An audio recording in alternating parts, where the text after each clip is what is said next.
Direto no assunto, com Paulo Mesquita. Eu sei que talvez seja um pouco redundante, mas é o que mais se fala hoje. Você já viu, nos anos passados aí, ter tanta pesquisa como está tendo agora? Meu Deus, é toda semana. Pesquisa. A eleição falta 6 meses. Claro, isso é bom para os institutos de pesquisa. Mas não leva a nada esse negócio de pesquisa. Primeiro que a verdadeira pesquisa mesmo, quem tem são os partidos políticos. Todos os partidos políticos, especialmente aqueles maiores, eles têm um trabalho, inclusive tem verba para isso, fazer suas pesquisas internas, especialmente nas suas bases, para saber como é que está a sua vida política. Por isso mesmo você tem visto aí, nesse tempo, né, que está uma pré-campanha, né, eleitoral, se a gente rodar a mão é perigoso bater no pé do vidro de um bocado de cabo aí, de político, né? Porque eles estão pisunhando, estão pisando o rastro em cima do outro. Quando você vê um cara andando desse tanto é porque está aperreado, porque certamente as suas pesquisas não estão favoráveis para a sua recondução ao cargo ou para fazê-lo continuar no cargo, pode ter certeza. Os partidos, eles têm a verdadeira pesquisa, não essa pesquisa que divulga na Rede Globo, que divulga na Folha de São Paulo, no Estadão e em muita imprensa, né, que divulga. A pesquisa ela tem que ser convincente. Como é uma pesquisa convincente? Aquilo que você já vê na rua, você naturalmente percebe, a pesquisa é o reflexo daquilo que você já vê na rua. Porém, quando essa pesquisa é o contrário, aí você fica assim, meu Deus, o que está acontecendo? Agora, retroagindo aqui um pouquinho, a 1988, embora não seja velho, mas 1988 eu já estava no rádio, já trabalhava em rádio. Em 88, aquele ano célebre da nossa história política de Catolé do Rocha, de uma das campanhas mais arrochadas no município da nossa querida Catolé do Rocha, que foi a campanha de Bill Fernandes e José Sérgio Maia. José Sérgio Maia, um cacique político de muitos anos, inclusive mandou na cidade aqui como político mais de 60 anos, né? Influenciou na política da Paraíba, inclusive em alguma coisa aí pelo Brasil afora, por causa da sua grande liderança política. Não vamos falar aqui nos detalhes, mas na sua grande liderança política, que tem um nome ainda sobrevivendo até hoje na política, né? O Maia sobrevive na política até hoje. E naquele tempo foi uma campanha muito apertada. Mas olha só, eu fiz pesquisa aqui em Catolé, mas a gente não fazia pesquisa, aquela pesquisa só para fazer um levantamento para a própria campanha. Eu era locutor e fazia o trabalho para Bill Fernandes, na época, que era o desafiante contra José Sérgio Maia, né? E era aqui um negócio doido, uma polarização muito grande, a cidade era dividida mesmo.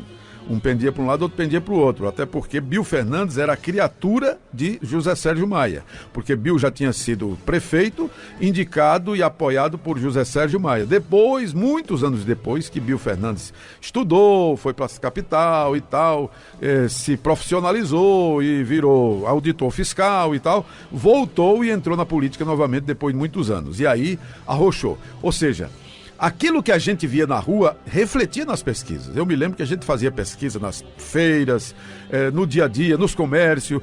Não chegava, tinha uma bolinha de pessoas, não fazia pergunta para todo mundo, mas pegava ali 2 ou 3 e fazia uma pergunta com um gravadorzinho na mão. Se a eleição fosse hoje, você votava em quem? Bill ou Zé Sérgio?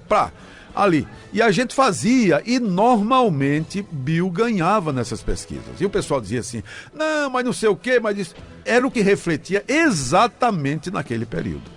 Mas aquilo que a gente já via a olhos nus. Aonde é que a gente via isso? Na movimentação das pessoas na rua, nos comícios, nos movimentos. Tudo isso a gente via uma mudança, diferentemente daquilo que acontecera em anos anteriores, onde Zé Sérgio era supremacia completa e total, e sem dúvida nenhuma era como o Flamengo jogar com o Botafogo da Paraíba, você já dizia qual era o placar. Tinha aposta para saber qual era o placar da vitória, mas já era certo que ele ganhava. Teve também outras campanhas que, como disse aqui para você, é como a disputa entre Flamengo do Rio de Janeiro e Botafogo da Paraíba, né? Quem ia ganhar, todo mundo já sabia. Mas em 88 era diferente. E isso refletia nas pesquisas que a gente fazia, mesmo sem um traçado de perfil baseado na estatística, mas a gente percebia claramente, e normalmente aquelas enquetes que a gente fazia, aquelas pesquisas, dava sempre pró-Bill Fernandes, o que se constatou nas urnas. Sabe por quê? Porque na cidade de Catolé do Rocha, a gente só fazia por aqui as pesquisas, Bill Fernandes ganhou por mais de 400 votos de diferença. E era uma goleada extraordinária em se tratando do tamanho da figura política e da liderança que era seu Zé Sérgio Maia, né?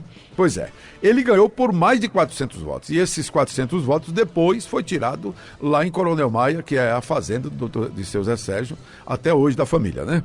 E as pesquisas de hoje não estão refletindo aquilo que você vê.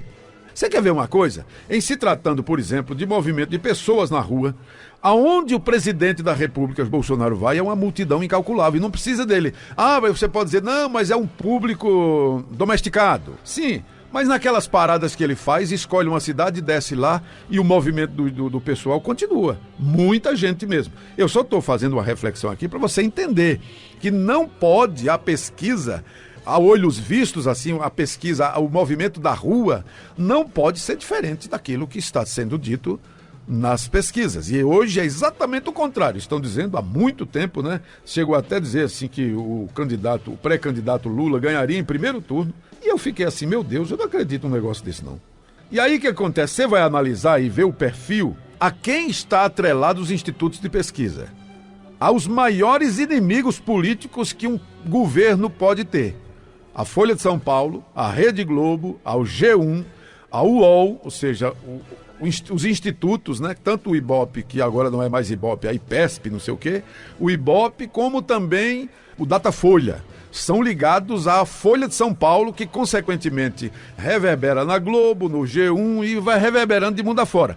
E aí você vai ver esses grupos de mídia, eles não dizem um A que seja de acordo com o que o governo está fazendo. Ele só massacra. Se tiver com quem massacrar, ele massacra. Se não tiver, ele inventa. E vai lá. E bate. Como é que alguém tem isonomia para fazer uma pesquisa? Só que as ruas mostram o contrário. Não só as ruas, mas as redes sociais. A goleada de Bolsonaro nas redes sociais, no sentido de engajamento, é incalculavelmente superior a todos os pré-candidatos. Todos, não é só Lula não. A todos os pré-candidatos, só para você ter uma ideia.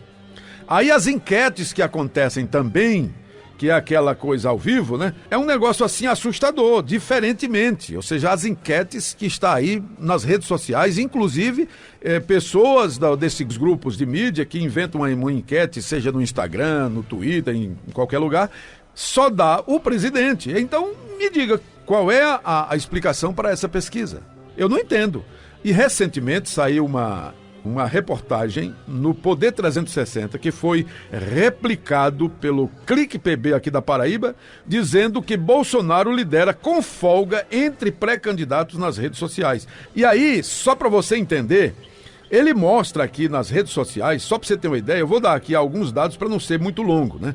Nas redes sociais, a diferença entre Bolsonaro e os outros candidatos não é uma distância assim de um palmo, não, são quilométricas. Só para você ter uma ideia, eu vou dizer uma aqui, por exemplo. No Telegram, o Bolsonaro tem 1.337.550 seguidores. Aí o pré-candidato Lula, sabe quanto tem no Instagram? 53.649 pessoas. Ou seja, é uma diferença assim abissal, fora de lógica. E aí, isso é o que está mais próximo. Aí vem o outro aqui, o João Dória, tem no Telegram 0, não tem nada. Sabe quantos seguidores o Bolsonaro tem no Twitter, por exemplo? 7.210.000. E sabe quantos Lula tem? 2.988.000. Não estou dizendo aqueles pormenores, não.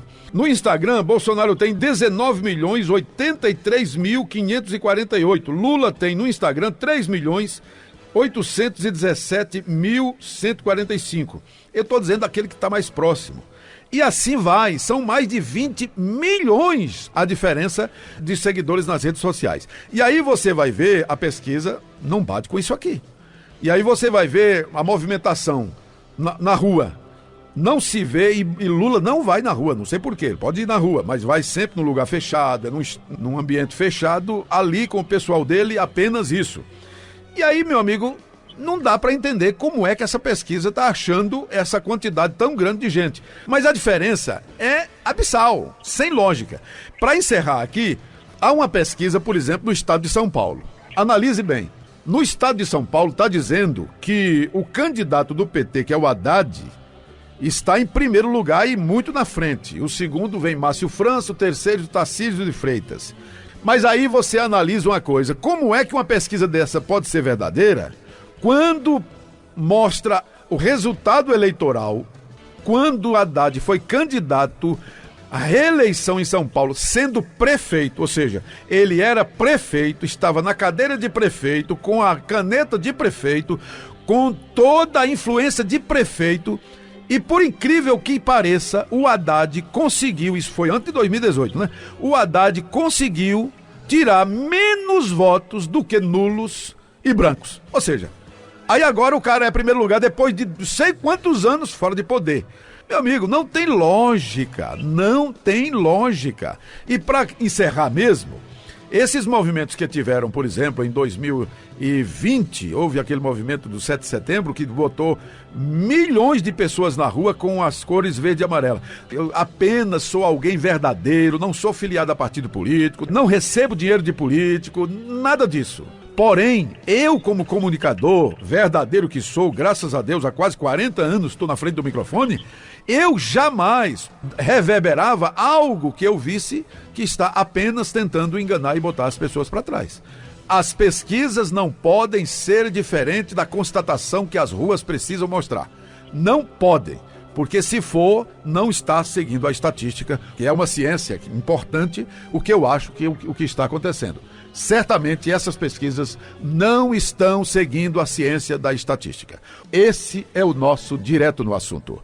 Pode acreditar.